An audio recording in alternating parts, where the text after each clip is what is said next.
अब हम न तो शारीरिक रूप से गुलाम थे और न ही मानसिक तौर पे। हमें खुल के पढ़ने, लिखने, घूमने हर क्षेत्र में आज़ादी मिल गई थी। आज़ादी नहीं होती है इतनी आसान, आज़ादी नहीं होती है इतनी आसान। इस आज़ादी के लिए ना जाने कितने महान नायकों ने कुर्बान की है अपनी जान। बात उन दिनों की है जब भारत को सोने की चिड़िया कहा जाता था।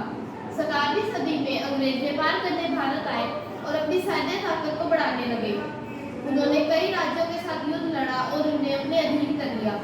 18वीं सदी में ईस्ट इंडिया कंपनी के नाम से अपना वर्चस्व स्थापित किया और हम पर शासन करने लगे। हम सीधे सीधे ब्रितानी ताज के अधीन थे।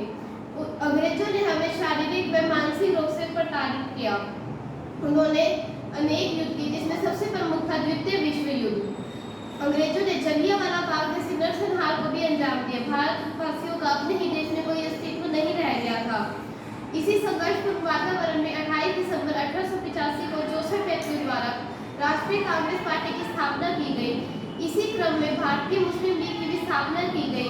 ऐसे ही कई अनेक दल सामने आए, जिनके अतुल्य योगदान का नतीजा है कि आज हमें आज़ादी प्राप्त हुई है, जिसके कारण कईयों को फांसी हुई, कई माओ की कोखें रोई तो कुछ भरी जवानी अभागन हुई।